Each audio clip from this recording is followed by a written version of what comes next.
Good morning, everyone. Good morning to everyone, all our friends joining us online. Welcome to the Minnesota Stormwater Seminar Series for the month of February.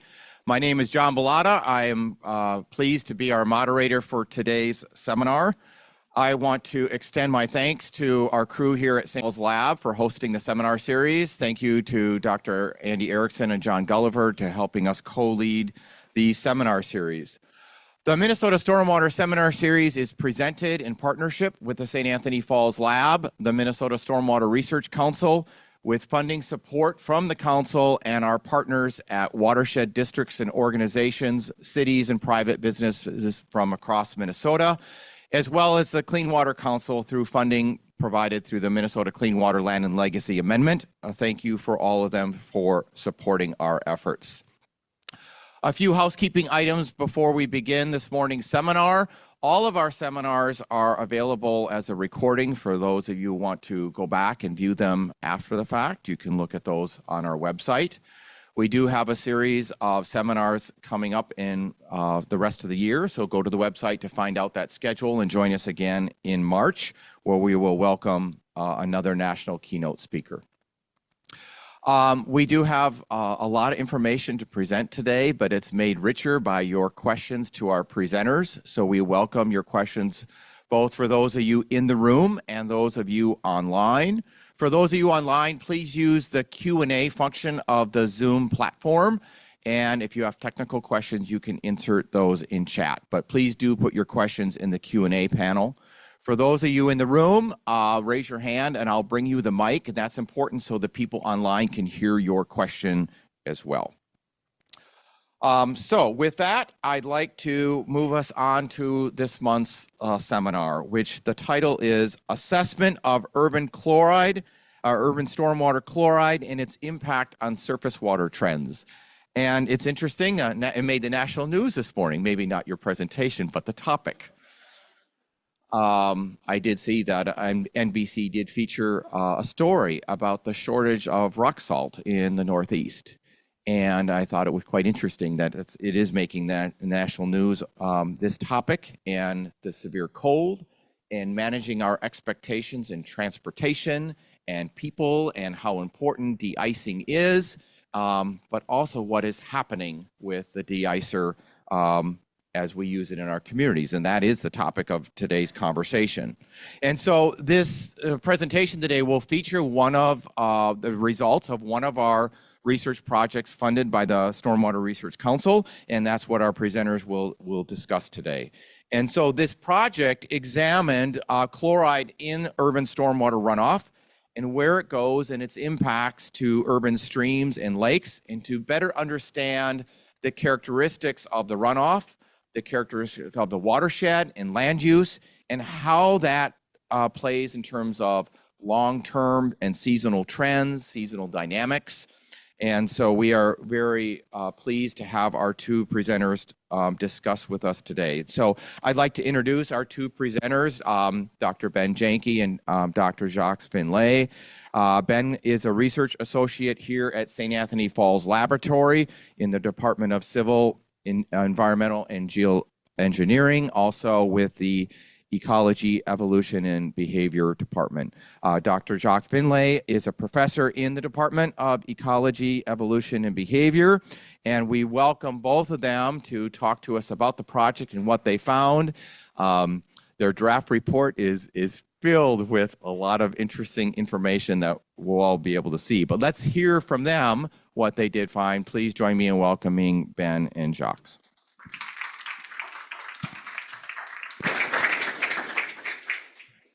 All right.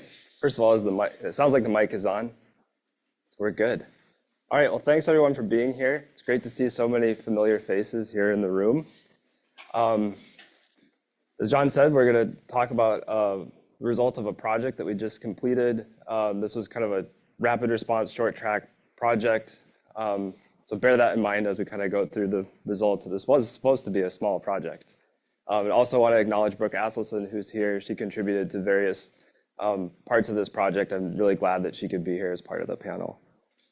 So I just want to start with some acknowledgements. There are a lot of folks who worked on this project or who were interested in the results. I especially want to point out 2 undergraduates who were funded through this project, Aubrey Wendorf and McKenna Tosi, and also several folks from the LTER who've contributed to this project, in particular Grace Newmiller, who used to be with the LTER, now with Stantec, who contributed some early chloride lake data wrangling at the start of this project. And of course, the Minnesota Stormwater Research Council for funding it. So just a quick outline. I'm going to try to start with motivation for this work, which shouldn't need much explanation to this crowd, the study approach and the description of this massive data set that we unearthed, and then just kind of going through some of the highlights, some of the results of the project. We won't be able to cover everything, but trying to cover the most important things. And certainly if you have questions or ideas occur to you, please ask us or bring it up in the discussion. Then we'll talk about some of the outcomes and future research directions. So the motivation, we know chloride pollution is a pretty widespread problem. It shows up in groundwater. This is a map of wells in Twin Cities Metro. Most of these wells will be above the drinking water standard by 2050. This is work by John McDarris and others. We know that chloride is accumulating in lakes. This is not just a problem in Minnesota, but this is a problem across North America and Northern Europe. And we also know that it's a problem in streams. And this is chloride trends in recent over the last 5 years in metro area streams. And these purple bars are for groundwater dominated streams. So we know this is a problem of groundwater, surface water, and soil. So you all know this, of course. The focus of this work was primarily on stormwater. So we're working in urban watersheds. So we're thinking of road salt as the primary chloride source. We know that it also comes from water softening salt and fertilizer, but we're focused mostly on road salt. And so just to provide kind of a context here, we know the salt is applied to paved areas, and from there it kind of moves into 2 different pathways. One of these is surface runoff. Snow melt, rainfall runs off into storm drainage network, ends up in lakes and streams, and we know this has a very distinct seasonality, kind of a short time scale. We also know that chloride can be plowed or splashed or blown into roadside areas, which can look like vegetated ditches or curb and gutter roadways, or maybe just the vegetated area on the side of a parking lot, infiltrates into the ground, and from there it can reemerge in shallow groundwater as base flow and storm drains, so the kind of the dry weather flow. It can end up in kind of deeper flow paths and emerge as base flow in streams or groundwater inputs to lakes, or it can percolate even further and accumulate in aquifers. The magnitude of the subsurface pathway is rather poorly constrained, but some work that Bill Herb led here several years ago, we tried our best to kind of put some numbers to this. And so for a highway ditch system, roughly 90% of the salt that was applied along that roadway ended up infiltrating, and we did not observe it in runoff for the rest of the year. That's maybe not surprising given the configuration of ditches, but the curb and gutter roadway results were a little more surprising, where 50% or more of that salt that was applied on a roadway did not emerge in the surface runoff flow path. It presumably infiltrated in the boulevard, and we didn't observe it. So we know that this is a pretty substantial flux and a pretty substantial reservoir of salt in soil and groundwater. But for the purposes of this project, we're focused mainly on this surface runoff data, stormwater data, we'll refer to it that way, and then also what's accumulating in lakes and streams. So that's kind of the focus of this project.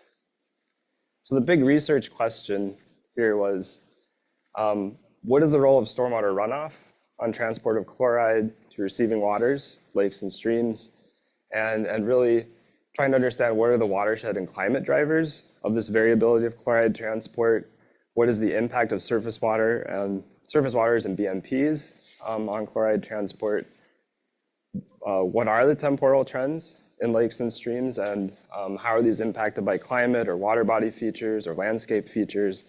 And then lastly, can we use this information to better predict vulnerability or risk of chloride pollution in surface waters? So these are all very big questions, especially for such a small project. So we kind of whittled this down to a few goals here. So the first was to characterize chloride in stormwater. The second was to look at the long-term data sets characterize the trends in stormwater and in the receiving waters, the lakes and streams, to provide context for where that stormwater is going, assess chloride pollution risk in surface waters, and specifically, we really had hoped to develop some predictive understanding of unmonitored water bodies or unassessed waters, and then to use these results to kind of develop some other outputs or case studies, including looking at drivers of seasonality or year-to-year variability, impacts of BMPs or surface waters, and then developing some future research priorities. A few of these had to be saved for later work because they're really complex. This role of BMPs really needs a better understanding of how much runoff is moving through infiltration BMPs, let's say, during the cold season, which is a really tricky question.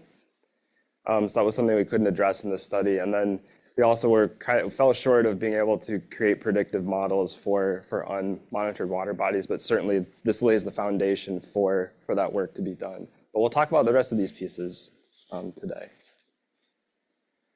Another goal of this project was to kind of build on previous work that we'd done, including a synthesis of Twin Cities stormwater monitoring data that Jacques and I completed at the start of last year. We're also kind of building, in some ways, on the PCA's statewide chloride management plan, where they analyzed a very similar data set looking more at impairment and less at trends. And then also leveraging the work of the Urban Surface Waters Group within the Minneapolis-St. Paul Long-Term Ecological Research Program, for which Jacques is a co-PI. So a lot of interest in chloride and lakes within that group. So I'll kind of run through the methods a little bit here quickly, and then I'll show you some pretty figures. First, in terms of data gathering, we pulled data from three sources. One we already had, which was this Metro Stormwater database that Jacques and I put together. The two new sources of data were the National Water Quality Portal, which is USGS and EPA data. A lot of MPCA data end up in this resource, so it's a good place to look for data. And then also Met Council's Environmental Information Management Service. Those are the two primary data sets. I would just mention that we know that there's a lot more data out there. And if you have these data and would like to share them with us, we do have people who can continue to work on this and aggregate data that we can incorporate into this analysis. So just throwing that out there, this is still a work in progress through the LTER. So the primary method for scraping data was a data retrieval script in R that was put together by the USGS. And we basically pulled data for chloride and conductivity and discharge data for lakes and streams in the 7-county metro of the Twin Cities, plus 10 other urban counties around the metro, and also including St. Cloud, Duluth, Rochester, Moorhead, and Mankato. So 17 counties total. And we ended up with something like 100,000 observations of chloride, stretching back to the 1950s. And 10,000 of those or so were from our stormwater data set. So pretty massive data set to look at. And we did our best to summarize this using methods that were pretty simple so they could be repeated, but also robust to the outliers that you tend to see in chloride data sets, lots of really high values and lots of really tiny values. So we used sun slopes to characterize the trends, and those will be in milligrams per liter per year, typically increasing. Significance in annual means or medians using a Mann-Kendall test, which is just a test for monotonic increasing or decreasing patterns. We applied this to individual sites and to the aggregated data sets. We assessed correlations with attributes using Spearman-Rowe, which again is just a monotonic increasing or decreasing, rather than assuming that it's linear. And we grouped these kind of for to facilitate interpretation. Stormwater, we looked at base flow and the surface runoff separately, even snowmelt where that was categorized. We also looked at deep and shallow samples within lakes, and we organized those by lake ID or Dow. And then for streams, we organized it by the MPCA assessment unit ID, which is how MPCA assesses impairments. We also looked at some attributes that would describe drivers of either hydrology or salt inputs. So we looked at imperviousness, road density, road ownership in terms of watershed attributes. We also looked at land cover and land cover change. The NLCD has some nice land cover change data sets out there. We looked at water body features, including lake attributes related to morphology or hydrology and residence time. So surface area, depth, Osgood index, watershed area ratio. I had a lot of help on this task from Becky Forgrave, who's a postdoc with the LTER and studying lakes. So grateful to her for her help on this. We also looked at climate variables like summer rainfall, antecedent winter snowfall, which is kind of a surrogate for road salt. And then kind of the elephant in the room, road salt use. This is a very tricky parameter to get at. I'll talk a little bit about this, but we weren't actually able to use it as a predictor for any of this, even though if we could get that, I think the rest of this analysis would be really easy. So I'll dive into the results a little bit. There's going to be a lot here, but hopefully you'll find some things that are interesting. So first, starting with the stormwater, since I think that's most relevant to this group here. Unsurprisingly, so this is just a description of all the data grouped by base flow, snowmelt, and storm flow. And unsurprisingly, the snowmelt samples have the highest concentrations and the most variability. The storm flow is pretty low overall, lots of variability there. But the base flow is kind of a concern. This is on the left side of the graph here, where it's pretty elevated, even above this green dashed line and the orange dashed lines. These will show up in a lot of these plots. The green dashed line is the Canadian chronic chloride standard for aquatic life. It's 120 milligrams per liter. The US standard is 230 milligrams per liter. We're just putting these on the plots for reference here. But you can see that the base flow, median and mean concentrations across all the stormwater data is actually above the Canadian chronic threshold. So just to kind of set the stage for the stormwater data, the more interesting aspect of this is looking at the seasonality. So this is monthly concentration in the surface runoff portion, so either snowmelt or runoff. And we can see the kind of expected seasonality here, very high concentrations in winter and spring runoff, and concentrations actually become incredibly low starting in May or June. So this sort of reinforces our expectation that this chloride from road salt at least it washes off the impervious landscape very quickly in the spring, so that summer, there's a lot of variability here. See, there's still some high concentrations in the summer, but by and large, it's pretty dilute in chloride by summer. And that's kind of what we would expect. Now, if we look at base flow, so this is dry weather flow in these bigger storm drain systems. They kind of behave like streams. These concentrations are substantially elevated. There's not much seasonality to it. In some cases, I haven't shown mean concentrations here, but the mean concentrations even exceed the US chronic thresholds. This water is typically either going to the Mississippi River or to a lake and stream, so these are kind of a management concern, but this does suggest, since base flow is coming from groundwater primarily, it does suggest that we have kind of a groundwater pollution problem here, in the shallow groundwater at least. And we also, I'm not going to present this, but we see a similar pattern in the stream flow, in the seasonality of stream flow. There's not as much seasonality to it. The stream flow concentrations tend to be lower, but they're highly variable in the summer.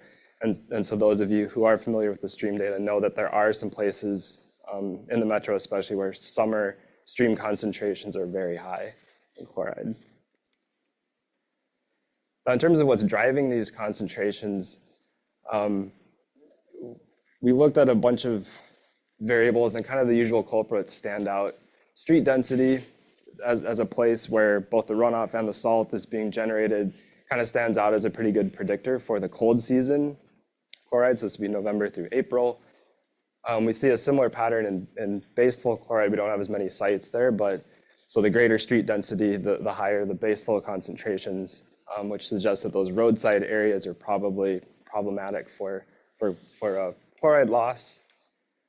Another interesting pattern that came out of this is looking at open water fraction in the watershed. So how much of a watershed is in lakes and ponds and wetlands. And so we see as that open water fraction, that open water portion of the watershed increases, we see slightly higher warm season concentrations of chloride, suggesting that there is chloride being flushed out of these surface waters. So hold on to that idea. We'll come back to this, but just keep that in mind. So the long-term trends, this is where we're starting to look at what do the data look like over time. This is road salt. This is the only thing I'm going to present on road salt.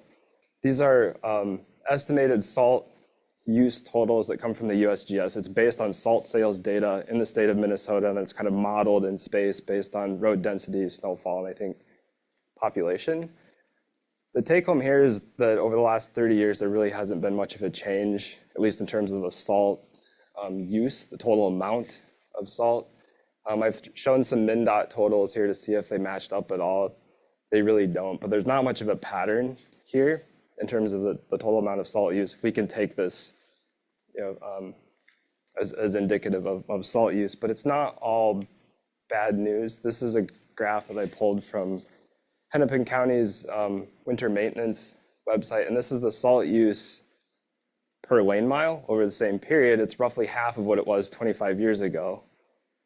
And so this suggests that we're getting more efficient at using salt, but there's lots of development that probably happened over this period. So there's more roads to treat, more development to treat. So we're getting better at using salt, but maybe we're not using less yet, but maybe we're on the right track. That's all I want to say about that. But ultimately, we couldn't really use this data to help predict the trends that we were seeing in the rest of the surface waters. So looking at chloride trends in stormwater, for surface runoff, we didn't really see much of a trend. It's not significant. There's some really high values in there suggesting that there are some sites that have a lot of chloride in them. It's primarily being driven by that spring runoff, but not much change over time. And in base flow, you can see the concentrations are much higher. There aren't really a lot of low concentrations here. But again, not a significant trend there in the base flow, in the storm drains. The more interesting patterns, let's see, I was going to show some of the site level data here, but I think I'll just skip through those just in the interest of time. The stream flow is where we start to see some increasing trends. So this is all the stream data going back to the 1950s. This line is actually fit to data from like 1960 and later, just to reduce the impact of the low sample size at the start. But we can see a pretty substantial increasing trend of about 1 milligram per liter per year in streams. This is across the entire data set. Concentrations are still pretty low, but you can see in recent decades, some of these concentrations are incredibly high, and these are from a lot of the impaired streams.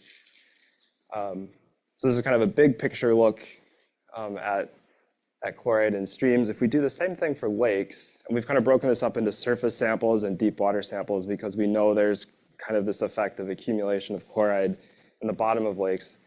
These are the surface samples in lakes, and this goes back to 85 and later is where this line is fit. And we see an increasing trend of about 1.7 milligrams per liter per year since 1985 in the surface water samples of lakes that have deeper portions. And we're starting to approach that Canadian chronic threshold in mean concentration. If we look at the deeper samples, we see that not only are values typically a little bit higher, but the trend is also steeper, 2.7 milligrams per liter per year, suggesting that, as we'd expect, that heavier, saltier water is accumulating in the deeper portions of lakes. So the next step was to kind of use this information. As I said, we'd fit these trends to all of the sites where there were data. So how do we use this in kind of a risk analysis, to figure out how susceptible are these lakes and streams to chloride? So what we came up with is we wanted to make the best use of the chloride observations. It was a substantial data set.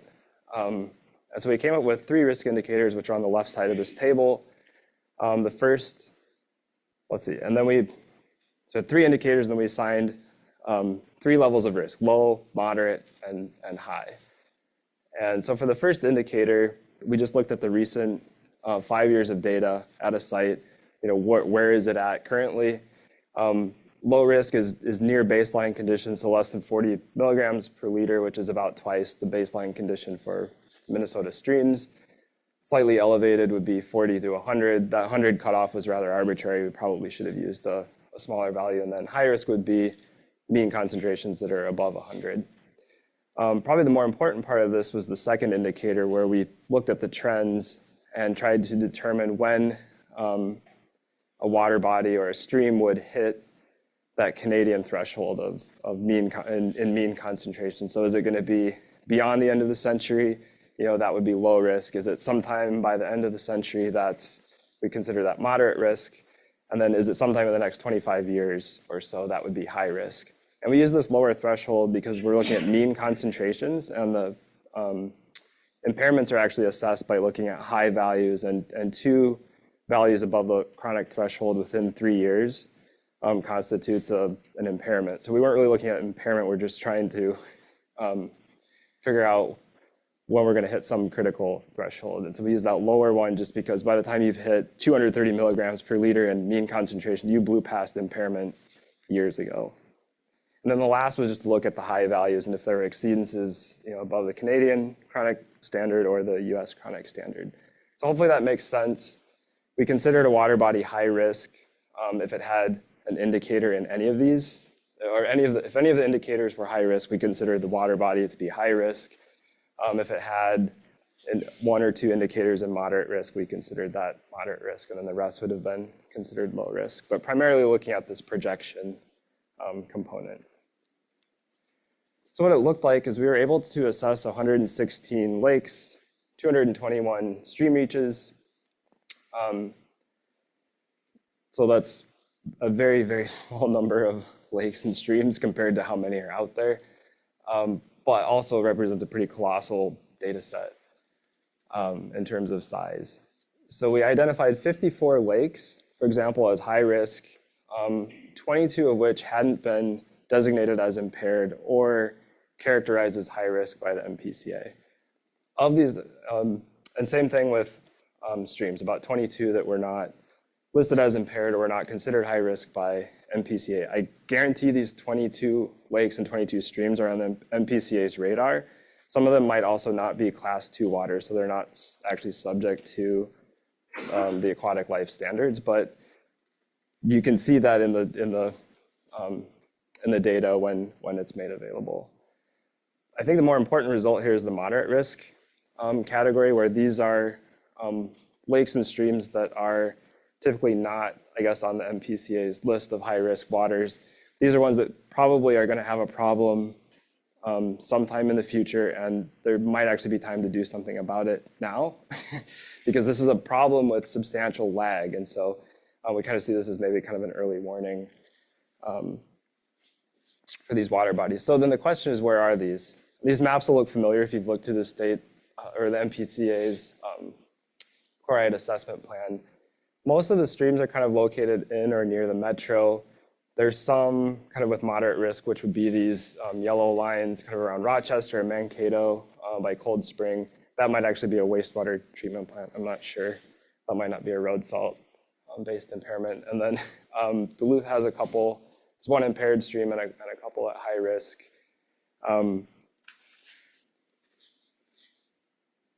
And then zooming in on the metro, I just wanted to point out a couple highlights here. So these pink colored streams are the ones that we classified as high risk. So that's the Crow River is kind of on the West Metro. That's one that I don't think was in the PCA's chloride assessment. And then also this is the Mississippi River downstream of the Twin Cities Metro, also as high risk. This is, I think, primarily because there's a few samples in that data set that exceed that US chronic threshold. So that's why it's designated as high risk. The chloride levels are actually still pretty low in the Mississippi, but there is a positive trend there. So that's something that was kind of interesting that emerged from this. But otherwise, you're looking at this, most of the major tributaries of the Minnesota and Mississippi rivers are at risk. And if we look at the lakes, I've kind of colored these by their watersheds to make it a little easier to see. So the dark red would be lakes that are already impaired. The pink are kind of what we classified as high risk. And then the orange would be moderate. And so you'll see there's pretty good coverage here. Most of the major lakes in the metro area are probably at risk of chloride pollution. I'd also point out that we left Minnetonka off of here because it's such a complex system. We weren't really sure how to aggregate the data. We saved it for later and then ran out of time to get back to it. So I apologize for that. But yeah, maybe this is a little sobering, but also does point out that there are some lakes without impairments where there might still be a chance to do some management. And we did also look at some watershed factors that might be driving some of these trends. So basically looking at correlations between these watershed attributes and the slope of the sun slopes of those trends in these lakes. That's kind of our usual culprits here: road density, imperviousness, also urban change between 1985 and 2023, which came from the NLCD data set, was also a pretty good indicator, and watershed to area ratio. So the larger the watershed relative to the water body size, the more likely it was to have a steeper trend. And I think, yeah, so just to kind of tie this up a little bit, the tables of all the assessed lakes and streams, whether they were considered at risk or not, that 300 or so lakes and streams, we'll make this available through the Environmental Data Initiative for you to poke through. This will include the chloride statistics, risk indicators, trends. There'll be a workflow or a script along with this. So if you have data that you want to work with, this wasn't really a super complicated analysis. We'll make sure that all the steps are there in case you want to do this on your own. I think the other kind of important part that came out of this, I think anyways, this moderate risk class, as I said, is kind of an early warning for, well, there's still a chance to do something about it. And then I also came across the MPCA's surface water assessment. There's actually a GIS data layer for that, in case anyone's curious. But at this point, I'm going to turn it over to Jacques. So we've produced a database. That database is going to be ready and shared with you all so you can work with it. And I think there's a lot of potential to move forward towards increasing our predictive capacity for unmonitored lakes, for example, and streams.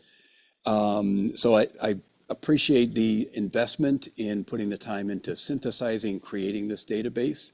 I think it's sort of a really valuable resource. I want to just present one example of something that we've been doing with this data set. There's much more to do, and that sort of far exceeds our capacity to do it. So just some encouragement to when this database is ready to use it, explore it. Here's an example of some things that we've been thinking about related to using this database for better predictability of the dynamics of the regime of chloride in freshwater systems. So I'm going to look at quickly an example from lakes, and the goal is predicting the chloride regime, so the persistence, the variability in diverse water bodies, in this case lakes. So we know watershed factors are important, so Ben presented some information. They can help us predict what the application or the input of road salt was. And there's some other factors that are associated with that and represent that. So watershed factors important, yes. There are some other things that make a difference to the chloride that any one lake experiences, or pond, or stream. Climate, we've got this data set. We have a low battery, potentially. Not sure. Climate is important as well. So that we've got this data set, we can see year-to-year variability, and we've had substantial examples of that in the last couple of years to point to. Water body features, things like residence time, depth, these things matter as well. So I'm going to show you some, just the beginnings of some analyses to begin to parse this out in terms of thinking incorporating multivariate analyses, which we haven't done yet, but we're working towards in terms of predicting chloride regimes. So one way to think about this in terms of lakes is we can look at the seasonal variability, and Ben showed some plots of this. I'm going to boil this down to look at sort of what we see in the springtime, shown on the x-axis, and what we see in the late summer in a lake. 1-to-1 line indicates no change in that lake over the summer. If we see sort of more chloride in the late summer, we know that there is some input probably from groundwater coming in. And if we see sort of a reduction in chloride over the summer, we know that stormwater, which is relatively clean for chloride, has flushed that chloride out. So I'm going to show you a plot, sort of one way to look at the data. We've got the spring mean chloride on the x-axis, the late summer chloride on the y-axis, and you can see some points. Each point is a lake. Average conditions. Some fall on the 1-to-1 line, indicating no change. Some fall above it, and then some fall below it. So that means that for Como Lake, which I'll come back to, we've got sort of 150 milligrams per liter of chloride in the spring. In the summer, it's substantially lower. So it's a shallow lake. It's got a lot of stormwater coming in, and that stormwater has actually helped the lake. You could look at it that way by flushing out the chloride downstream. Okay, so I'm going to kind of take that idea and run with it in a slightly different way to look at some predictors of sort of the regime of chloride in lakes. And here we're going to look at the site spring to fall ratio. So we're taking the ratio of chloride in the spring relative to what we see in the fall or late summer. And in this case, a value above 1 indicates a high rate of flushing. So that means that there was a lot of chloride in the spring relative to what we saw in the fall. And a value below that equals low flushing or high groundwater input. And let's look at a few things that might matter to that. And what we can see is that there's no perfect single predictor, but there are some patterns that make sense, right? Lake depth is important. A shallow lake, sort of low lake depth here, so shallow lakes get flushed out by and large. Many of them lose a lot of the chloride that was put into them into the springtime. That makes sense. With increasing depth, we see that that effect disappear. Watershed area to lake area, we can see some effects again of flushing for larger watersheds, and for lakes with very small watersheds, chloride does not flush out, and in fact, it increases. So that's an indication of groundwater inputs in these small catchments. So think of Brownie Lake, Spring Lake in Minneapolis as some really extreme examples of this potentially. And then finally, road density sort of having the similar thing. So a lot of roads equals a lot of stormwater, and that does sort of push chloride out of lakes during the summer. So this last thing we'll do is to look at a detailed example. We've been doing some modeling on these two focal lakes near campus, near where I live. So Como Lake, familiar to you all or many of you, and McCarran's Lake, a deeper lake adjacent in an adjacent watershed. So these are fairly similar lakes in terms of their watershed area, their lake area. The mean depth and residence time contrast greatly. So that's why we've picked out these two lakes, sort of one substantially deeper, McCarran's with a mean depth of 27 feet relative to Como, which is quite a bit shallower. And what you can see in these sort of similar urbanized watersheds, similar impervious cover, is really different sort of year-to-year depictions of chloride in these lakes. So we see the surface water concentrations in McCarran's sort of not very variable, steadily rising, and just tons and tons of year-to-year variability in Como Lake. So lots of seasonal variability reflected in Como Lake that we're not seeing in McCarran's Lake. All right, so another way to look at this is this spring to fall ratio where McCarran's just doesn't see much of that climate variability because of its larger depth, where Como Lake is jumping all around. So there's a lot of year-to-year variability. And in some years, like 2023, chloride was input to the lake and stayed high all summer long.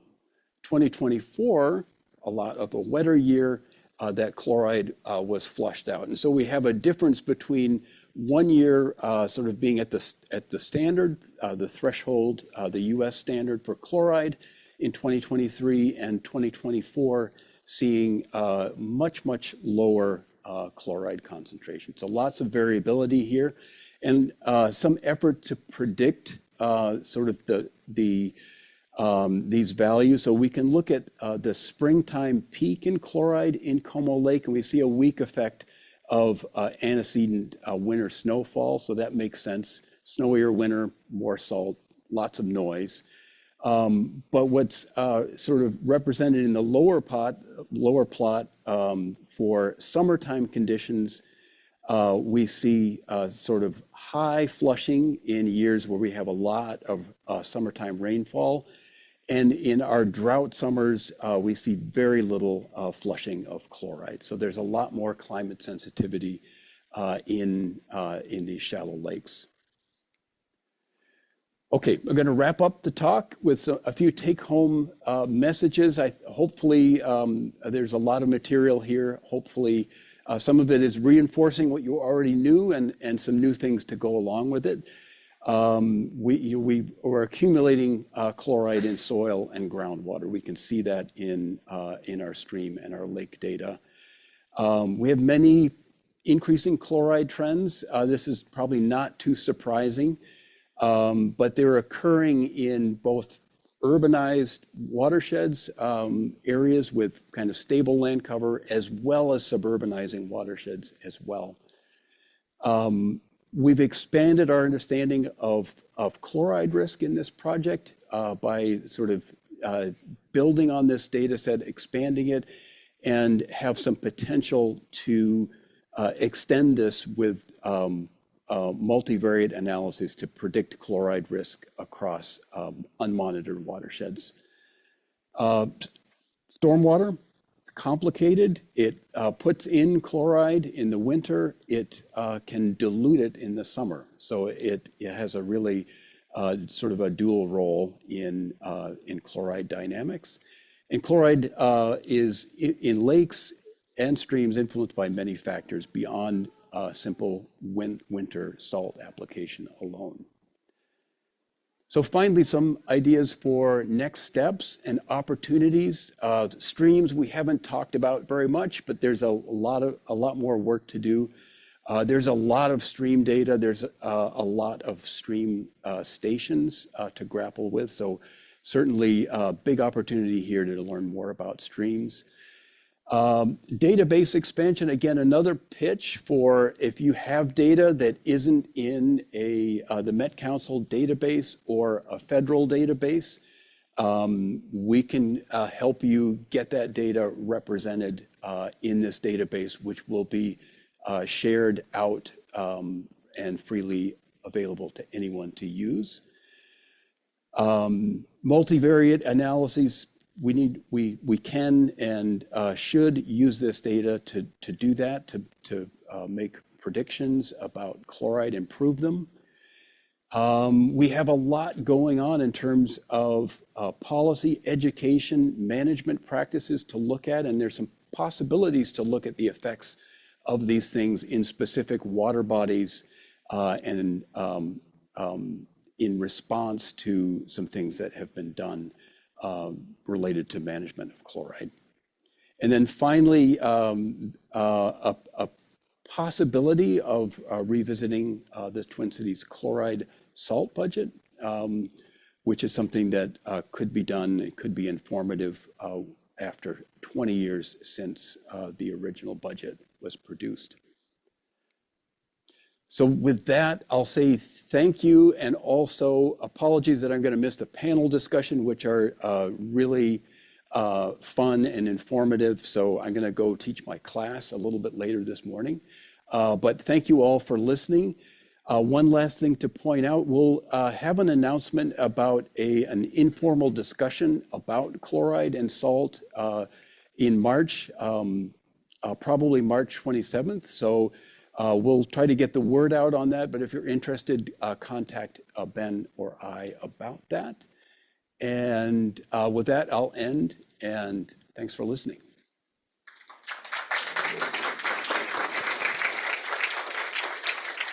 Thank you. So we will take some questions from both in the room and online. So I do want to bring the mic to people who want to ask questions in the room, and we'll alternate between the two. So who has questions for Ben and Jacques?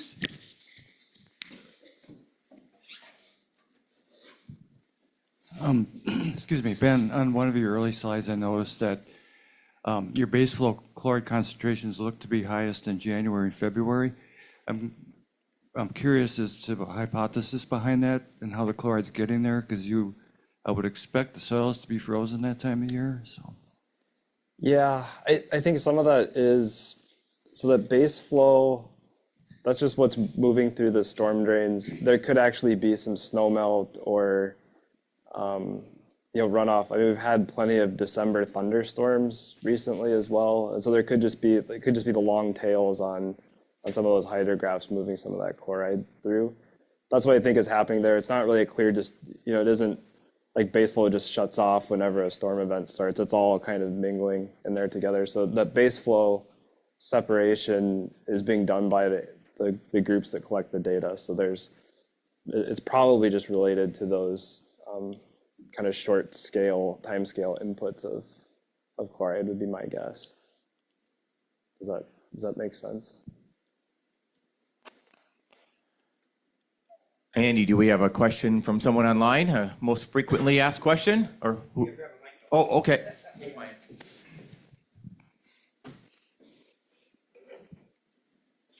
It's on. Okay, our first online question for today is, when you speak of flushing, is this really an issue of passing the problem downstream? Did you correlate the distance from metro areas and roads to your flushing ratio that you presented? Could you repeat the last part of that? Did you correlate the distance from metro areas and roads to the flushing ratio that you presented? Yeah, I think that's a great question, and I think that is something that we need to all think about in terms of how we manage chloride and what the best way to think about that retention of chloride in lakes versus flushing it out to the Mississippi River right away is something that potentially could be optimized or managed for. So for sure, flushing of chloride out of lakes during the summer is sending it downstream. And it's maybe getting diluted by summer rainfall. We know that there are some places that are sort of putting chloride into a lake is going to retain it and keep it hanging around for a long period of time, where it will sort of impact the biological community over the entire summer. So there's a balancing act that could be done in terms of trying to flush or not flush chloride into and out of lakes. But that is a sort of a really complicated question for sure, and issue.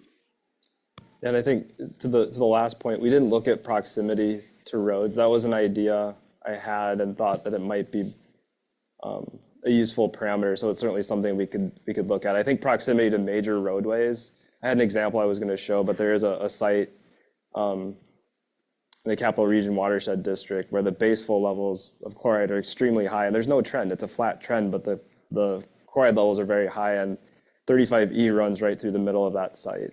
So certainly there's proximity to that major roadway, and a major chloride input is impacting that particular site. So it's a parameter that I think we should look at a little more closely.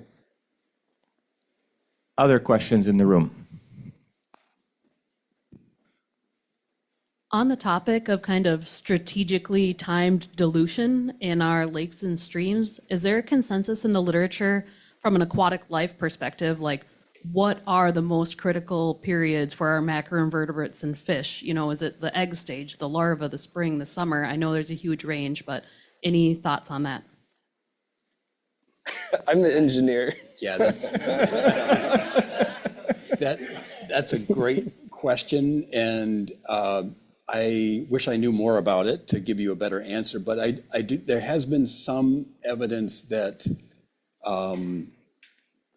effects are magnified at warmer temperatures. So if you have chloride impact, so if you have chloride higher exposure in warmer water, effects may be worse. There's a lot that we don't know and need to learn about exposure, and there are certainly examples of adaptation of Daphnia, for example, can adjust to high chloride levels genetically, but we don't have that information sort of very broadly for enough aquatic organisms. Another question from online. You indicated poor correlation between trends in salt use per lane mile and trends in surface water chloride concentrations. Did you take increasing mileage of impermeable surfaces into consideration as the metro grows? What about road proximity to permeable surfaces that may allow for increased infiltration of chloride-rich water?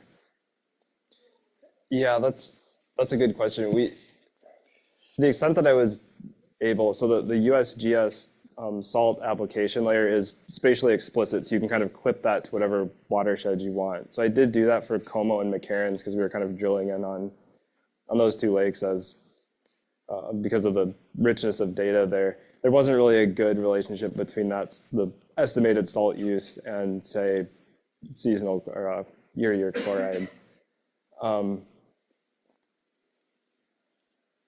Gosh, could you read the second part of that question? I've already lost.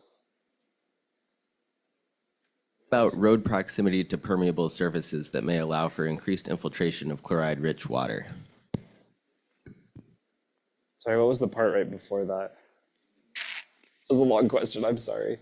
Did you take increasing mileage of impermeable surfaces into consideration? Yes, okay, that's a really good question. And so what we ended up using as kind of a proxy for that increased lane mileage over time, because there's been a lot of development in certain parts of the metro. We ended up using the NLCD land cover change data set, which doesn't really take into account roads. I asked a few people that I knew if there were historic road layers out there, because there are road centerline layers that are updated every year. MnDOT does a great job of keeping track of that, but there's no place that I know of to get the old layers, or at least I couldn't find. I'm sure it's out there. So we didn't look specifically at changing lane mileage, which would be a really good parameter to look at, especially if we're using salt more effectively. Yeah, that's a good question. Another question from in the room. Well, Heinz Stefan once told me that it was fortunate that we had fall turnover so that we still have monomictic lakes. We no longer have dimictic lakes. But the question I have is, can you use this data to determine how long we have monomictic lakes that mix every fall? And when we go to lakes that do not mix? Is it possible from this set of data that you have? I mean, it should be, but it sounds like more like a modeling exercise. We certainly have plenty of data to set up a model like that. I think you should ask Bill Herb, actually. Here he's got, I hear he's working on a chloride and ponds model, but he's the current Min Lake expert. Yeah, so the two lakes that I talked about, we have been doing some modeling, and sure enough, for McCarran's Lake, which is a recreationally important lake, it's the stratification is strengthened by chloride. The extent of anoxia is extended by chloride, and so the deeper the lake, the more chloride is retained, the more you impair mixing. So we have those results from those two lakes.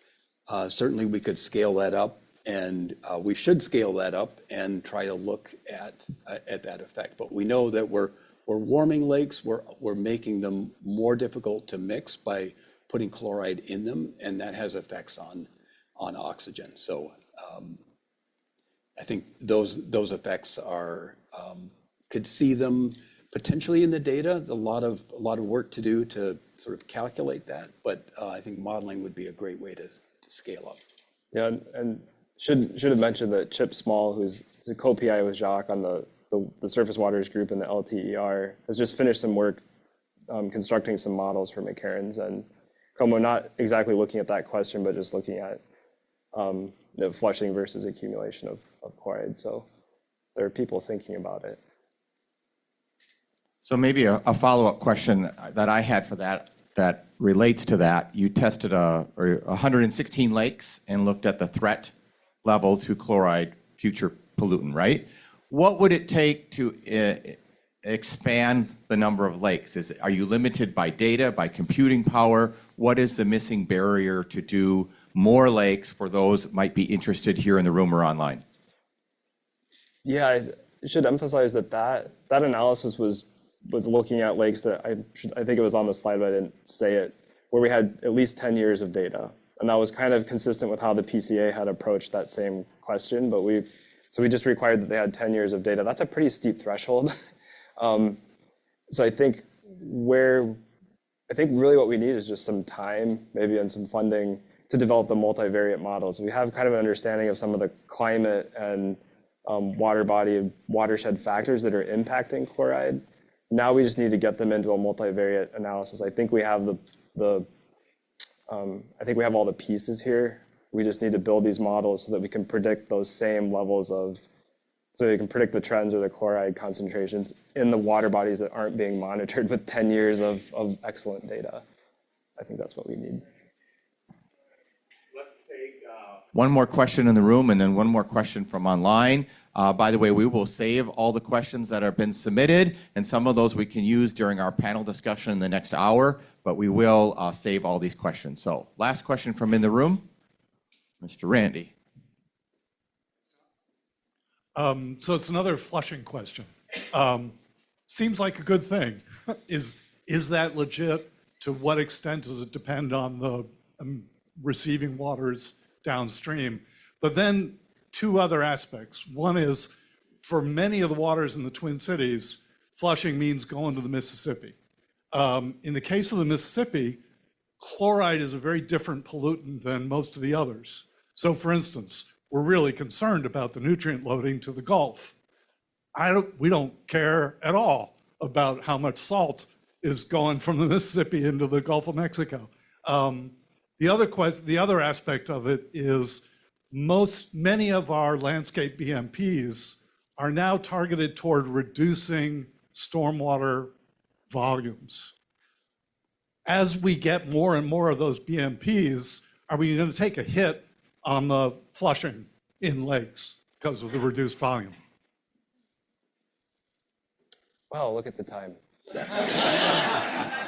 Great question, Randy. I think there's a lot there. I think that we do need to think about what we're doing with infiltrated water around a lake near a road. That might be, if we redevelop, that's a good candidate maybe to send that water out to the Mississippi River. Maybe during snowmelt, putting that water into the ground is just going to create problems. So there's some really important decisions that would require sort of knowledge of the local watershed, the local context, and some degree of planning around multiple pollutants, including chloride and other ones. So I love the question, and I think hopefully we'll get there in terms of, if you've got a lake that is at risk of chloride, infiltrating local stormwater from a high traffic road is going to be the worst thing that you could do for chloride. Anything anything else to say? No, I think, yeah, I know back when I was working on this road salt project with Bill and Heinz, we were kind of joking, but thinking about what if we could get this saltiest runoff into the Mississippi and out into the Gulf where the salt isn't going to be a problem. We kind of joked about that. But we do have to be careful. But it seems to cause a lot of problems when it's remaining in the landscape. And yeah, I think it's definitely an area ripe for more work.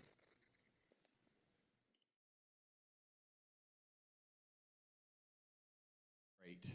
Welcome back to the Minnesota Stormwater Seminar Series for part 2 of this month's seminar, which features a panel discussion. And so I will be moderating some questions to our panel, and I will remind everyone this is largely a Q&A session, so please do submit your questions online for those of you joining us virtually, and then, of course, we'll take questions here in the room using the microphone. Let me start by introducing our panel and offering our first question for them to reflect on. Notice they are seated from your left to right, kind of in a geographic scale. And so we are going to start down at the city level. Our first panelist is Derek Asche, who is the water resource engineer from the city of Maple Grove and also a board member for our Minnesota Stormwater Research Council. Derek, how does your experience and perspective at the city level relate to some of the chloride trends and other information Ben and Jacques talked about in their project? Well, thank you, and thank you for the opportunity to be here.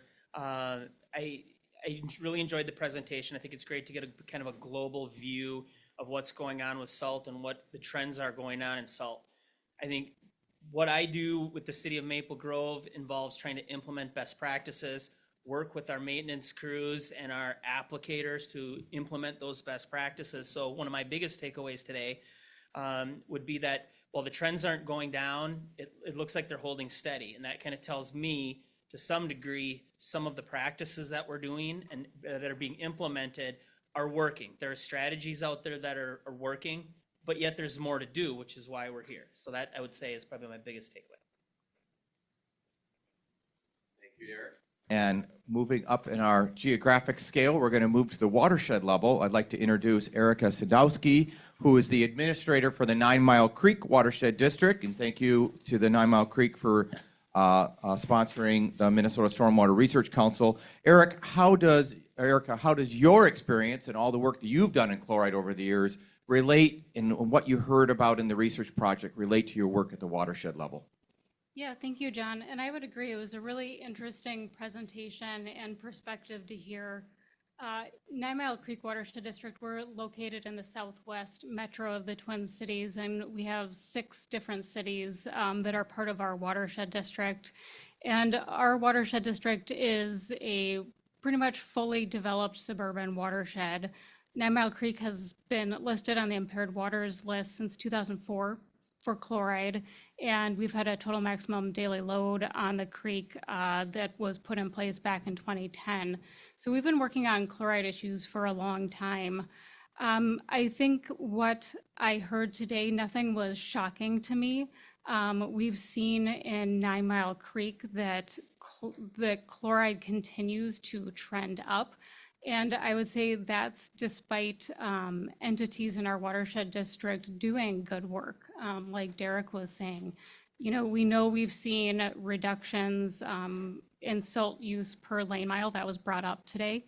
And so I think it's the same sort of messaging as we have entities that are doing really good work, but there's still work to be done. We have a lot of tools in the toolkit, so I think we know a lot of the strategies that need to be implemented. I also think there's a couple of interesting points in the presentation as well, and things that we've been talking about in our watershed. One of which is we've, had our TMDL on the creek for a long time now. And so where are we at with chloride reductions? I think that's a big question for us in our, what is that progress that has been made, and can we quantify that better? And then I think something we're really curious about in our watershed district as well is if we know a lot of our big players are doing good work, is what is behind this increasing trend. And I think we're really curious about that groundwater piece of it and sort of what was referred to as legacy chloride. And so I think that's something we really want to learn more about in our watershed, and would like to see some more research behind as well. Thank you, Erica. Maybe our next panelist can answer the question. I think Minnesota was one of the first states that had a chloride reduction plan. And I use that to introduce our third panelist looking at the state perspective. Brooke Asleson joins us as the Chloride Program Administrator for the Minnesota Pollution Control Agency. Brooke, so in the big picture across the state of Minnesota and a vast experience working in this, how do you relate and how do you see from the state perspective some of the discoveries from the research project on chloride trends? Well, thank you, John, and thanks for inviting me to be part of this great discussion. It was exciting to see that we're continuing to look at the data. It's been a while since we've evaluated where we're at from a chloride perspective, and it is a challenging pollutant because it is so conservative and behaves differently than a lot of the other pollutants that we focus a lot of our time and energy on. So it's great to see that we're continuing to give this topic the attention that it deserves, which is to continue to evaluate the data and look for trends and find new ways that we can look at this pollutant to come up with perhaps creative solutions for addressing it and keeping our water bodies protected. And so I think from a statewide perspective, it's very interesting because we've started this work many years ago. There was a study in 2007 that was done that kind of looked at out of Saffel here that looked at the budget for the Twin Cities metro area. And then, of course, we started in 2008 with the first ever evaluation of chloride from MPCA data set. And so it was great to see that continued and expanded. I think it was 30,000 data points when we did our evaluation of chloride. And that was Becky's laughing. And that was back in 2008 when we looked at all of the available chloride data that MPCA had. So I was excited to see that our data set has grown quite a bit since the last time we've looked at it. So. Excellent. Thank you, Brooke. And I won't reintroduce Ben, but we're going to use these four great perspectives to answer some questions from you, the audience. I'm at an advantage. I have a list of questions for them, but let's take questions from you about what we heard in the research study and questions you might have to further your knowledge about what you heard. Questions in the room.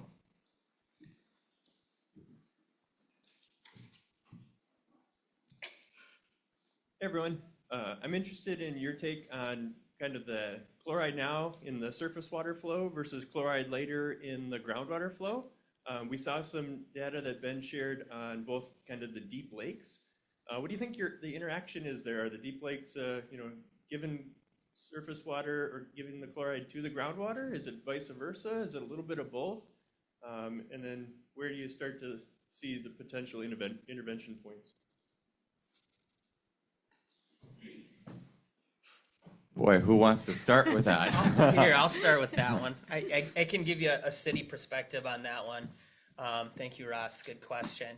I think the interactions are dynamic. I think there's multiple ways that we're going to be dealing with salt, and certainly understand surface flow, base flow. In water bodies in Maple Grove, we've been monitoring for the chloride going back, and so that's deep water habitats primarily because it's a lake monitoring program. And we've seen as this has started to accumulate, we need to take this seriously. And I think we convey that message to our staff and our applicators. They're aware of it too.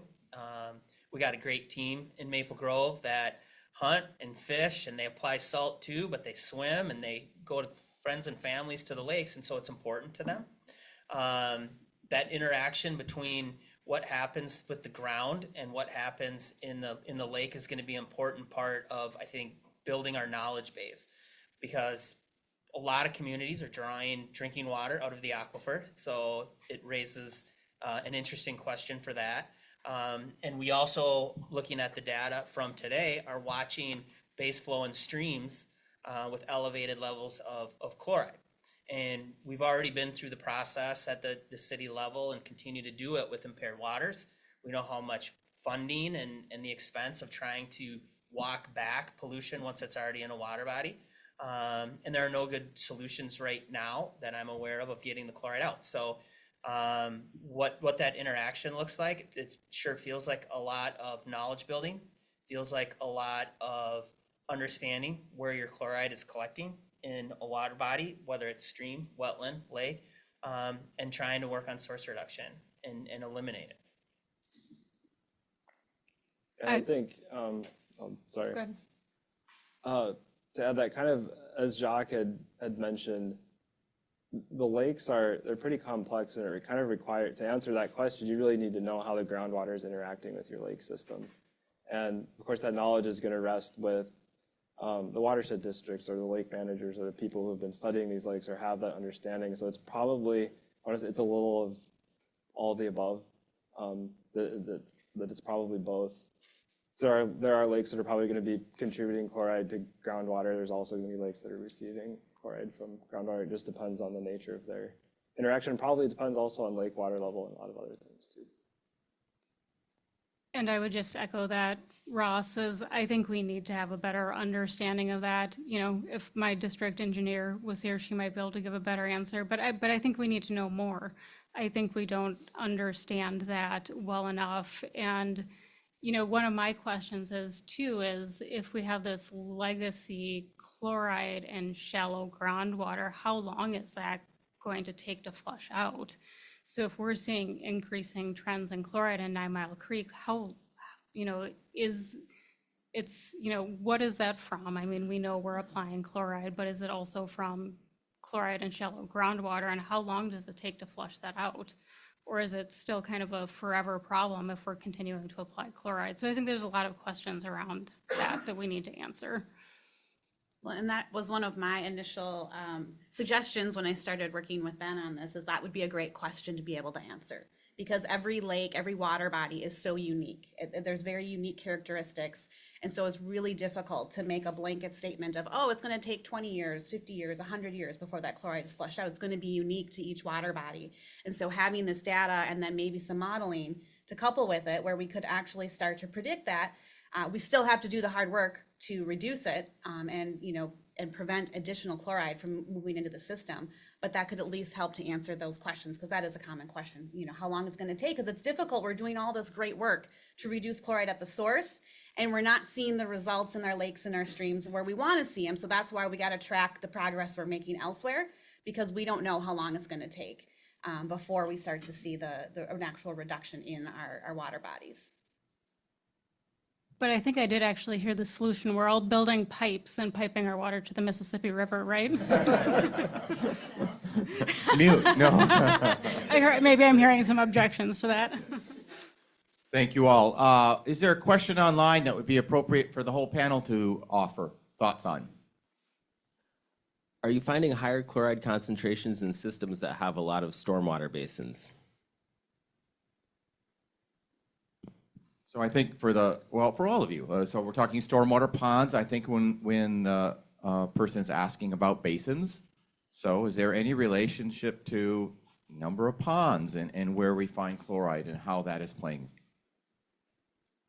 Well, just specific to the study, the one graph that I showed looking at the relationship between surface water in a watershed and chloride concentration, that was as close as we got in this project to answering that question. Because we were assuming that most of that surface water that's in a watershed that just shows up in a land cover map is going to be in ponds or other basins, whether they're part of the stormwater control measures directly or not. That's as close as we got. We saw a little bit of an impact there where it seemed like there were slightly higher concentrations in runoff at the watershed outlet if there were more of these surface waters in the watershed. But specific to other management practices, we didn't quite get there. And I think, as I said, I think we need a better understanding of how much runoff is actually draining through some of these practices at watershed scale. Anyone else? Maybe, Ben, if I could follow-up question, is there opportunity to look at density of stormwater BMPs, basins being one of them, and the impact it may or may not have on those trends? I mean, it could be density of rain gardens, basins, filter strips. I mean, it could be a lot. But yeah, is there any Yeah, definitely an opportunity to do that. And it was something that we had wanted to do at the start of this project, but as we started gathering data, we realized there's so much here, we have to pick something. And rounding up those sort of inventories of BMPs, I did manage to get some. You know who you are if you sent me that information, and I'm grateful to you for that. Watershed districts and cities who provide this information. But we weren't able to really get to a meaningful point there. I think it just needs a little more work, but I think we have the data set to do that. If we can get that information. Other questions from in the room here? So I'm curious about how the perspective changes if instead of looking at concentrations, you look at the mass.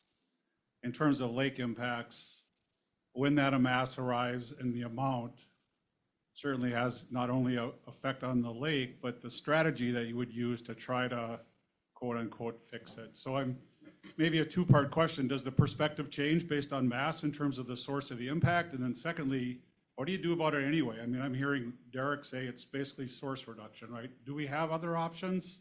And if so, what are they? Let's talk about mass and concentration mass first. Thoughts on that? What's that? You got that one? Fine. We're all sick of hearing me talk by now. Never been. A Well, wealth of information. It would have been great to have the mass of chloride. I will point out the Metropolitan Council has done this for their watershed outlet monitoring program. So all those sites kind of located in major tributaries, they've actually calculated the mass loads there. So that's streams, that's not your lake question, but that's the best data set I know of for chloride mass.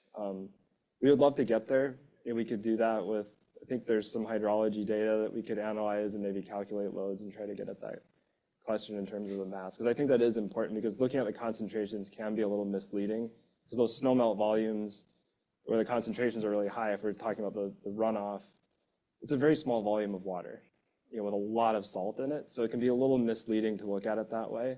And so I think the mass question is really important. How you manage that, I'll turn it over to the experts. Well, I can start and then, of course, hear everyone else's perspective. But I really think that source reduction is our best option. There is not a viable solution for treating it after the fact, definitely not a cost-effective one, and not one that is really reasonable. And so I do think source reduction is really our best opportunity, wanted to prevent it from getting there in the first place. And that's really what we've been focused on at the state level, is finding ways to help support a wide range of audiences on how to reduce chloride at the source, and come up with innovative solutions for lessening our dependency on chloride products in general, road salt, water softening, and fertilizer. What are some alternative options that we have where we can just try to eliminate that source? Because I'm not sure if source reduction, without completely eliminating it in some areas, will get us to that end goal of reducing it enough to get below that 120 milligram per liter standard, because that is definitely a good goal to have, because that is going to be protective of our aquatic life. But that's where we need some more data collection, some more modeling to understand what would be possible if we could reduce, we could get everyone to reduce the amount of de-icing, salt that's used on our parking lots. What would that result in? Will that ever get us there? I'm not quite sure. I mean, obviously we have to keep working on that, but I do think there is a need for innovative solutions to really lessen our dependency on the need for chloride-containing products in the first place. I would just back that up. It's source reduction. And I think the thing is we have a lot of strategies though too. There's a lot of ways we can work on that issue. We have the MPCA's smart salting trainings, educations. We at the Namail Creek Watershed District, we give out grants, chloride reduction grants. And so folks can come in and use those for equipment upgrades, trainings, for different purposes. We also at the Watershed District have taken a regulatory approach. And so we have a regulatory program and permitting authority. And so if someone comes in through our permitting program and triggers our stormwater rule, we also require a chloride management plan. It sounds fancy, it's pretty simple. We require a point of contact for the site. So who is applying the salt on that site so we can get a hold of them if there's over application. And we also require them to go through the MPCA smart salting training. And we are able to hold them to that because we hold money and financial assurance until they meet those requirements. And, I think the thing we haven't really talked about is we've been just kind of talking about people applying salt, but we also have to remember that there's different types of folks applying salt. And so, within our watershed district, we think about our cities, we have Hennepin County applying salt, we have MnDOT, we have residential folks, sometimes we have slippery driveways and we need to throw a little salt on it to keep it safe. But we also have private contractors as well, and that's not something that we've touched on yet today, is when I talk about good salt reduction and making progress in our watershed district, I'm overarchingly talking about our agencies, right? Our cities, MnDOT, Hennepin County. And we have, everyone recognizes, when we're out and about, too much salt, right? It's the salt piles, it's the granules that are all clumped together. That's not helping. That's too much salt over application. And I think we can all recognize we typically see this more at maybe private properties and private businesses and where our private contractors are applying. So when we think about source reduction, we also have to think about the audiences and who we really need to be reaching out to get that reduction. And, Brooke and I have been working on this for a long time, and I think you can say we're both pretty passionate about this, is, I think we know who we need to be getting to reduce salt, hit those reductions. So, I could go on, but it really is that salt reduction.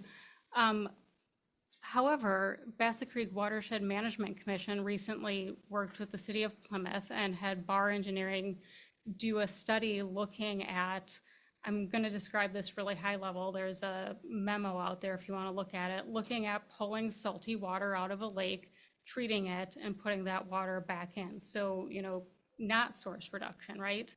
And what high level came out of that is it wasn't going to be a feasible approach for the lake that they looked at, and we really need to do source reduction. But I think it's an interesting memo to look at because it was, assessing this other approach of, can we do this at a lake level? And the answer on that lake was no, that's not going to work out. But, we are looking at what else we can do, I guess, just to throw it out there. I have a great private applicator example, but I want to start with the question is a very good one, and I like it from the terms of this is our reality, right? We just will struggle to try to pull it out of the water body. And when it comes to the source reduction piece that you may get sick of hearing, there are a lot of tools in that toolbox, as they say. There are things like equipment calibration that probably everybody does. There's road temperature sensors on trucks. Probably everybody does that. There's equipment out there to prevent spills and reduce those. Pre-treatment, you've probably all seen that on the roads, so you understand that goes on, can reduce the chloride use. We try to, of course, treat with different chemicals when the roads are colder. We will go out and we will sweep up spilled salt if a resident complains about it. We have a system where they can just online just say, hey, this happened, or if we see it. So we have a street sweeper that can do that, and we'll just reuse it. Our street crews are interested in plowing more often. I think right now we'll do a citywide plow, we'll say at 2.5 inches. One of the problems with dealing with snow at that level is once it packs down and the blade of the plow can't get underneath it anymore, now you've got to apply the salt if you want to get it off and get that road into a safe condition. So their idea is we should plow more often, probably more expensive, unless you count the cost of how do you get it out of the water body. Then it would be interesting to have some analysis on that, because what most municipalities do today, I presume, and what we've been doing in Maple Grove is we're only going to salt about 20% of the total lane miles anyway. We have residential streets, which are low volume, low speed. So intersections, curves, hills, that type of thing will get the chloride application. And that's not always well received, but I think it's the best we can do. If you sat in a public works department where they were receiving the phone calls after you get, 2, 4, 6 inches of snow, you might be stunned at the way that goes down. There's a very high expectation for service. Ross might not be stunned. It's illegal to do it elsewhere. Illegal to do what elsewhere? I'll send you the link to the state law. You can't do it anywhere else on low volume roads except for hills and right, and that's great information to have, and people need to understand that. And I think one of the things that I can improve on in Maple Grove is getting the message out about the method of the madness on plowing and salt application. Not everybody knows it, and the residents don't always understand it. They're wondering why the street either isn't plowed or isn't black. And it's up to the communities and the groups that apply it to let people understand all the things that go into salt application and trying to reduce that and do that source reduction piece. And for the first time ever, my private applicator example just happened 2 weeks ago in the last snow event. Is before the snow event, I saw the private applicator, commercial businesses, big box store type place, pre-wetting the sidewalk. And I had never seen in Maple Grove any private applicator pre-wet the sidewalk. But I know that a lot of those applicators are getting trained more and more and more like municipal staff and county staff and state staff when it comes to the chloride application. So the message is getting out, and they've changed their practice now to some degree. And it's easier for them to clear off the sidewalk. And so I think that to me was somewhat of a big step, because that means the message is getting out. That means that there's gains that can still be made in source reduction. And as we kind of work toward how we're going to remove the chloride from the water body. Can I just add one thing, John? You bet. So we do have a study that was done, it was years ago, and so we've updated it slightly for inflation, that looked at the true cost of salt. Now, that does not account for removing it from a water body. So that would be an interesting question, but it does account for all of the other damages it does to infrastructure, vegetation. And we estimate for every ton of salt that is used, it's about $2,000 to $15,000 in the actual cost. So that includes the equipment, the labor, and then fixing all of the damages that it's cost. So if we can start planning and thinking about the cost of salt being $2,000 or $10,000 per ton instead of $73 per ton, I think that could change our idea of what seems like an achievable goal, or what actions can we actually take when you're just looking at a cost perspective. Because unfortunately, we sometimes are very short-sighted with our budgets, and we don't think long-term. And I think long-term, if we start thinking, okay, it's gonna cost me $10,000 per ton of salt to use, what other strategies can I implement? So just wanna throw that out there. We do have that cost of salt report on the MPCA's website. Excellent. Great perspectives. How about a question from online for our panel? Have any of the panel members been advocating for sand use instead of magnesium chloride? If so, what has been the response from the public works people? I can start with that one. So the transition from sand to chloride was more of a maintenance, cost prohibitive type issue at the time, is my understanding of it. Sand isn't necessarily going to melt the snow, but it'll provide some traction. So there are times in Maple Grove where we will not use salt and we will only use sand. The problem we've run into is that sand eventually washes off somewhere. You get into the pipes, the ditches, the streams, and so it needs to be removed at some point somehow. But sand isn't completely out of the question anymore, at least in Maple Grove. So we think that there's a use for it, but we continue to balance the public safety. You're going to hear this a million times too, probably. There's public safety and in the environment, and you're trying to strike that balance with all the different products you're using, whether it's a different salt product or whether it's a sand product. Yeah, and I'll just add that, the issue with the sand is it just provides temporary traction.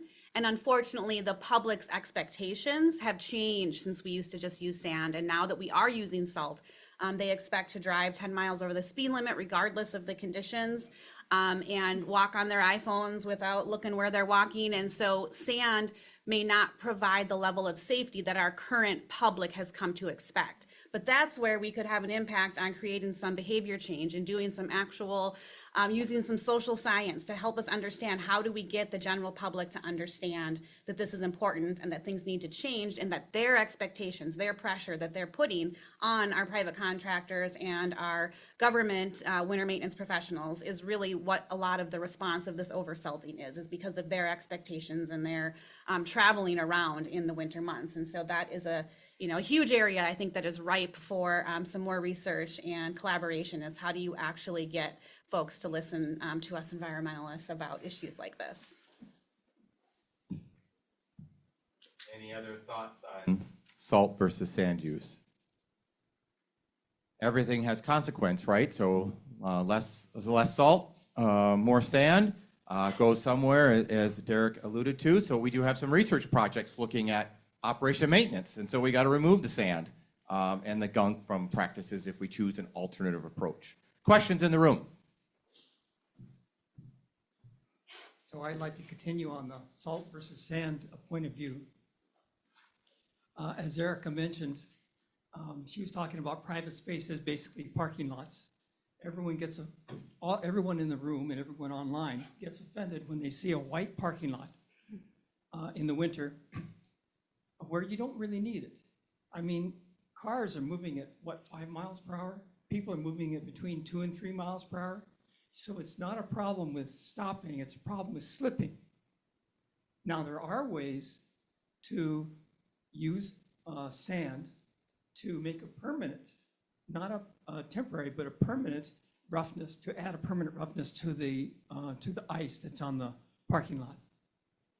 But I don't think it's ever going to happen unless we pass a law in Minnesota to make parking lot people take the small starting series and the small starting courses and reduce liability if they have done so. So my question is, when are we going to get this law passed? New Hampshire has had one for years, and we really need one. I think that will change the scope of all these problems that we have with parking lots.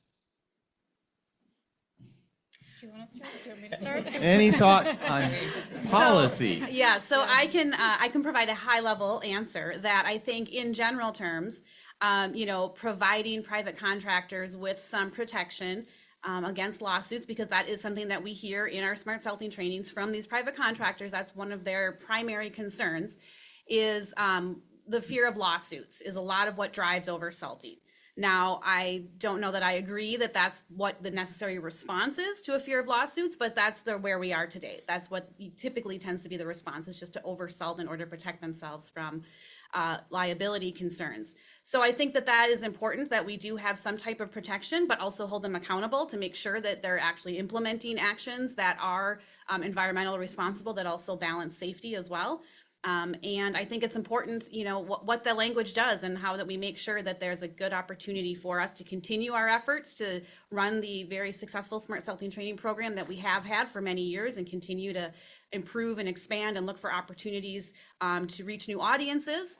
As long as, we can keep that up. And if we had more of a stick versus the carrot right now, that's what we have right now, is private contractors. It's voluntary if they want to come to our training and learn these best practices and implement them. It's kind of, if they want to do the right thing, they can, but there are no requirements. And so maybe a limited liability law, or maybe some local ordinances.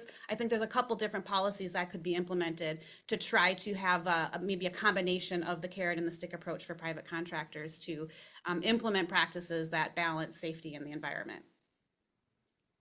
I think there have been, somebody who knows this better than I can speak up, but I think legislation has been proposed at least twice. It's been for 10 years now. And has not, I know we were really close recently, and I thought for sure it was going to happen. It has been proposed in Minnesota for the last 10 years. It's changed, the language has changed over the years. And so that's why I kept it high level, because there is current proposal right now in the Senate and the House. There is some language in there. So I can't speak to how the MPCA feels about that language, but can say that it has been around for 10 years, and the idea is a good idea to provide that incentive to reduce that liability risk. But I think there's other policies that could also help, and there's other actions that we actually teach in our Smart Salting for Property Management. We have a whole section that goes over what steps can a private contractor take to protect themselves from lawsuits. Because even if a legislation got passed that gives them protection, it doesn't prevent them from still being sued and having to go to court. It may give them greater protection once they get in court, but we try to teach some tools and some strategies that they could use right now today, even if that legislation doesn't pass, because we want to, be as helpful as we can right now with the current conditions, which we don't have anything like that. And New Hampshire did pass. Wisconsin tried to pass it, but theirs did not pass last session. They got very close, but the language varies for each state, and the last 10 years that it's been, introduced in Minnesota, the language has changed slightly each time that it's been introduced. So it's hard to say if it'll actually pass this time or not. But I think there are other ways that we could still achieve that same goal without relying on solely just having a state law in place. Can I ask a follow-up question on that? We've talked a lot about this chloride policy in terms of the liability limit. Are there other policy options? And I'm just going to throw out, you can't use chloride on parking lots. You can only use sand, or do we outprice it? So it's so cheap right now. Are there other policies to consider besides limited liability? So I will I'll start, and I think Erica might have some ideas on this too. That we do have a model ordinance that we worked with a technical advisory committee, several cities and watershed districts, to pull together some ideas. So if you are, say, an arborist and you're going to do business in a city, a lot of cities will have a requirement that you have a certification and proper training in order to do that work in their community. I think that septic systems, they also have a similar requirement, and Derek could probably speak maybe if he knows the types of professions that they do require this of. They don't want you to be knowledgeable if you're going to do your work. And so we do have an example for smart salting to say, if you're going to provide snow and ice management services for our city, we want you to be trained and certified to ensure that you're doing that balance of the environment and safety at the same time. So that is one policy example, but I will just throw one plug. We do have a Smart Salting for Community Leaders workshop that actually is all about policies around chloride and all the different sources. And so we just had one for Salt Week, Salt Awareness Week, that was in January. We hosted one and had a great turnout. We're happy to offer that again. We just need a partner who wants to host it with us. But that 2-hour workshop is dedicated to just having those discussions around what kind of policies exist to help communities and organizations to think about ways to reduce salt use that's not that on the ground, hands-on perspective. And I can jump in with a couple perspectives as well. So we as a watershed district have supported limited liability legislation. I think, as Brooke has mentioned, there's been some hangups with the language in it. And we've also worked through Minnesota Watersheds, which is the state level organization for watershed districts and watershed management organizations, to support legislation as well. I think we've seen that that's been introduced for a long time and it hasn't gotten through yet. So the other thing that we as a watershed district did recently through Minnesota Watersheds is introduced a resolution to develop a regulatory approach to reduce chloride pollution. It's very open-ended, but has been prioritized as a legislative platform for Minnesota watersheds. So again, what does that mean? There could be a number of different approaches, one of which Brooke talked about. I mentioned earlier that we at the Watershed District, do have a chloride management plan through our permitting program. So I think it is this idea of we have incentive-based approaches, but maybe we do need to start looking at regulatory approaches as well to make more progress. And I think to Brooke's point as well about, implementing policies or something requiring some sort of training, and that's done in a number of different ways, whether you're a plumber, an electrician, garbage trucks, are all need to be certified and maintained, and cities have access to those records. And you can do the same thing with the salt training. And from what I see, there's a lot of volunteers, people will voluntarily get the training so that they know, but it certainly could implement something in a licensure process at a community for companies that might need some sort of permit or license to operate in the city. So not necessarily a difficult task. Thank you. So we're going to have time for one more question from online and one more question from the audience. Levi, is there one more question that would be suitable from our online participants for all the panel? Sure. We might have touched on this a little bit before, but it might be good to talk about it a little more. Given limited resources of time and money, is it more important to continue to show the extent of the problem, or should we now be devoting more of our resources to source reduction, especially if we know a lot of the strategies that need to be implemented and we just need to have a bigger push for putting more of these into practice at a larger scale? I can go ahead and start with the statewide perspective and my perspective of having worked on this issue for 17 years now and working on it from different perspectives. When I started working on chloride, I was working on it more from the science side of things and the research side of things, and now I have shifted in my career to focus on the implementation, the education. I have always felt that we really should focus on, we need to understand the problem. So I think it's a balance of both. I think that we do need to understand, the trends and the issues and the impact to be most effective. But I do think that the actual implementation, making sure we have policies in place, putting more emphasis on helping folks to overcome barriers that may be preventing them from implementing practices, tracking who is implementing practices, and if they're not implementing all of the things that are available, because I think, as the panel has mentioned several times, I feel like we have the tools and resources to get this done, but we have such a wide audience who we're working with. We need everyone from homeowners all the way up to the state level, to the DOT, to implement these practices. That's a big group of folks, a lot of different, backgrounds, experiences, and understanding of the issue. And so I do think that that's why this collaboration and partnership, I think with this particular pollutant, has been very successful. We've got a lot of partnerships at varying levels to really support and learn from one each other. And so let's be strategic. Let's continue to support the research and the needs and stay collaborating with the research end of it. And then learning from on the ground, from the cities, from the private contractors, what do they need to do? What are their issues? What are their barriers? And so I think we just need more of us out there doing this work and focusing on our different areas of expertise, but still staying collaborated and connected with one another so that we can make progress faster. Because we definitely don't all need to reinvent the wheel. Like, if you're looking for some great educational resources, like, those already exist. Let's utilize what we have. But what we need to do is we actually have to get people to change their behavior. We have to get the homeowners, the private contractors, the cities, and figure out everybody's barriers and reasons for maybe not being able to implement them is going to be different. And so just trying to understand what are those needs and how can we as a group help them to overcome those barriers, I think, from my professional opinion, is we need a combination of both, but we need to do it in partnership. And I'm glad to hear that. I understand that perspective, that we understand that this is a widespread pollutant. It's a problem. It's affecting all of our water resources. Do we really need more studies to quantify that further?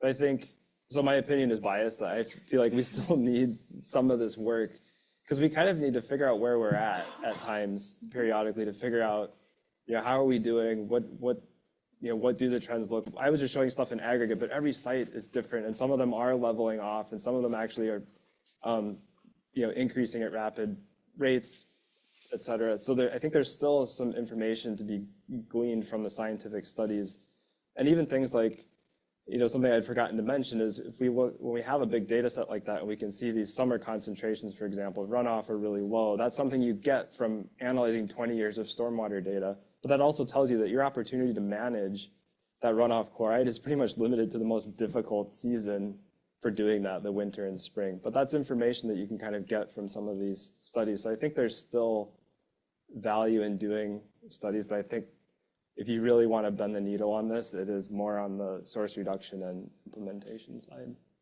I will acknowledge that, even though it's fun to study.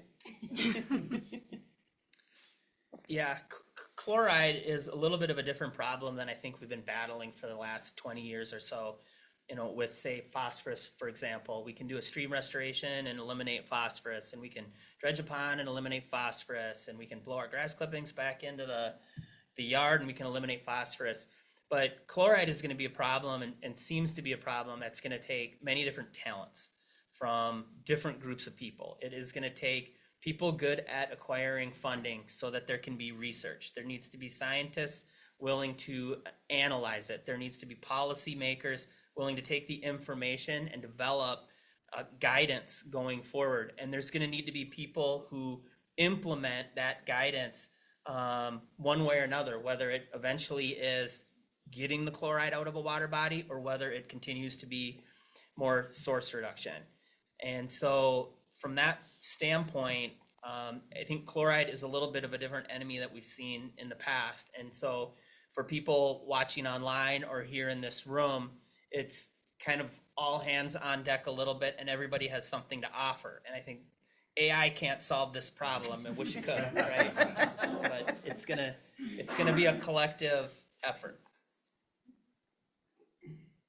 Time for one last question in the room. How about right here?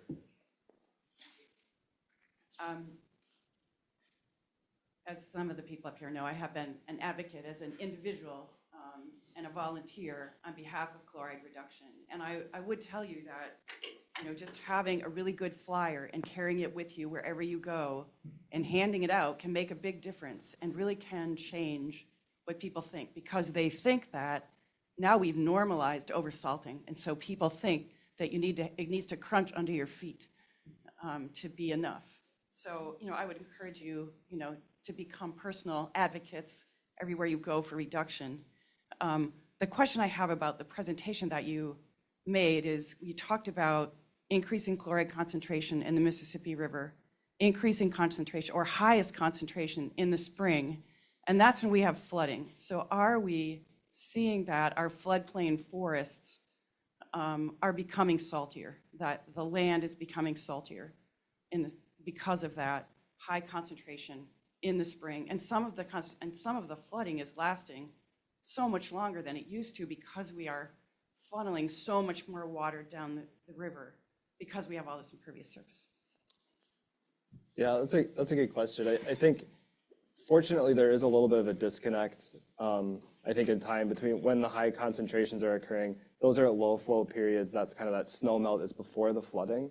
So that spring flooding, when you have high river levels and things, and when the water is making it out into the floodplains, that's going to be much more dilute in chloride at that point, because it's occurring that'll be occurring slightly later in the season. Even though the stormwater is going to be contributing chloride, you know, maybe through May or something like that. But I think there's enough of a disconnect there that you shouldn't see a problem like that. But it is an interesting question, especially with, I think, increasing concentrations in the Mississippi, even though they're still very, very low in the Mississippi River in most places.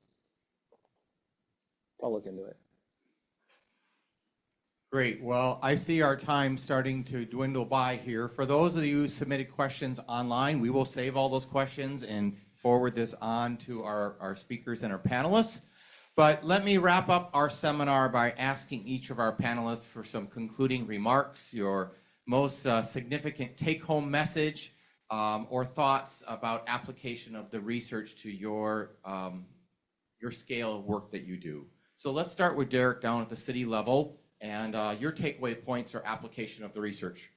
So I would say for Maple Grove and for the work that I do, I need to recognize there's a big dichotomy in the expectations of people on chloride and what we should be doing with chloride. And some will say we need to be blasting everything with it, and some will say we've got to cut way, way back on it. And I need to bring all these people together, knowing what the research is saying, knowing that this is a problem, and help with the education and the understanding of what we do and why we do it, and then have the courage to implement maybe projects or practices or policies to help make that better. And I think that's going to be my biggest takeaway, both from the discussion and the research.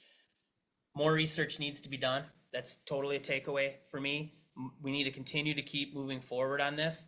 But I also think we need to get the message out as well as we possibly can to people so that they understand what we're doing, why we're doing it. There's a method to the madness, and perhaps there's creative ideas as to how to further reduce or to remove salt, or like the Plymouth work with Bar Engineering and the Bassett Creek Watershed.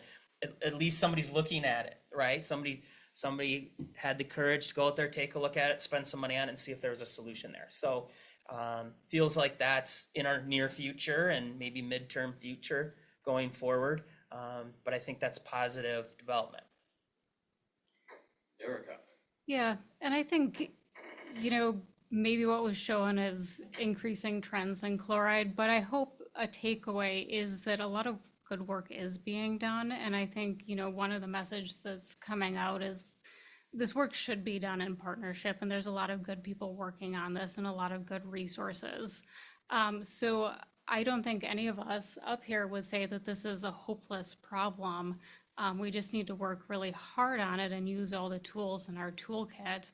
And the one that I just want to quick throw out there that we haven't talked about yet either is this idea of low salt design that Bolton and Menk has been working on, and they just released their low salt design toolkit, I'm going to call it. And this is really looking at site design. And so, this is thinking about where are we putting snow piles so that meltwater doesn't run across our parking lots and freeze and refreeze and need a lot of salt. How are we putting our building entrances? What types of trees are we using so they don't shade things and cause icy spots? And we've been able to have 5 of our 6 cities in our watershed partner on the pilot program of this. And I just heard, I'm going to look at Ross from the city of Edina in the audience, that our 6th city jumped in on this. And I think this is, really neat because we're not just stopping at the tools that we have in our toolbox. We keep creating new ones too. And I think this is a really good one is, what can we do to prevent the salting in the first place too? And so I would encourage everyone to, Google low salt design and think about this and think about it as another tool in the toolkit. Thank you, Eric, for bringing that up. Brooke, at the state level, takeaway points. Yes. Yeah, so I appreciated being part of this project, and it was fun to see the data expanded and grow. Again, there wasn't anything surprising or that changed, which kind of validates the research on the very limited data that we had back in like 2008 through 2010 when we were doing the Twin Cities Metro Area Chloride Management Plan and the 38 chloride TMDLs. That's kind of confirming some of the things that we suspected back then, but maybe didn't have as strong of a data set to this changing in the deepest part of the lake and the surface. Like that's where we really just started to monitor for that. So we really didn't even start looking at that as an issue till 2008. So just to see the expansive data that we now have available, and I think the future application of this data to help with some of our issues that we're facing and looking at more combining this research area with the actual application and making it a collaborative effort where the research and the data that's being collected is really helping to answer and solve our problems that we're seeing on the ground, which, as I mentioned before, I think it is this combination of, yes, we need to reduce it at the source, but we need innovative ideas and solutions. Similar to like what Erica was saying, like the low salt design idea, and I'm sure there's others out there relating to other topics of chloride, but I think that innovation and just kind of continuing to collaborate and learn from each other. But it is a problem that I think all of us need to be part of, and even in our personal lives when we're out there, as Barb mentioned, like you got to go out there and you have to say something. I know I can't help myself. I've been working on it for years. I just went to the dentist last week and I was like, oh, I'm gonna have to say something. Come on, you guys. I'm not working. I'm on my sick time here for my dentist appointment. But it does take, I think, to be dedicated to this issue because it is a long-term problem that if we don't all start chipping in and doing our part, it's not going to go away. It's definitely not going to go away at its end. And I do disagree. I don't know that we should be shipping it down to the Gulf of Mexico. I think we should reduce it at the source and let's prevent it from being a problem. And I think we can do it. We have made some great progress, and I hope that you can look to other areas of your community for success other than the in-stream or in-lake water quality data, because it's going to be a while before we see the results of all our hard work pay off there. But there are other ways to measure success, and I think that at least everyone that's up here has seen a lot of growth in chloride reduction. And I mean, now for the state of Minnesota, we have a chloride reduction program. We are the first state to have a dedicated program for chloride reduction at our state agency. No other state agency in environmental work in other states has that. And we didn't have that when I started working on this issue back in 2007. So we have made a lot of great progress, and I think we just need to keep expanding the folks who are helping out and pitching in and continue to come up with new ideas. Thank you, Brooke. And final remarks from our presenter, Ben Janke, and application of this work and how do we move forward in your perspective, balancing monitoring, research, and application of BMPs? Well, I think I don't really have much to add to what's been said, I think. I just wanted to end by just expressing my gratitude to all the folks who've collected these data over the years. I mean, so it's an incredible data set that we have in Minnesota. Yes, it also makes our lakes, for example, look really bad in national studies because we have so much great data here. So I'm grateful to all the agencies, watershed managers, cities who collect this data. I'm grateful to have the opportunity to work with these data. And I apologize if it painted kind of a bleak picture. It's easy to feel cynical about this, but I'm also grateful to all the people who are doing the work to help improve the situation. And I think we just got to keep doing that, even though it's a really tough problem, but I think we have to keep a positive mindset going forward. So thanks. Thank you, Ben. And speaking of data and a lot of their research work, summarized in less than 2 hours, but we will have a final report and appendices of Ben and Jacques' information and research project in the next month or two, and we will post that online so you can look for that. Please join me in thanking Ben and Jacques, who can't be here now teaching class, and Brooke and Erica and Derek.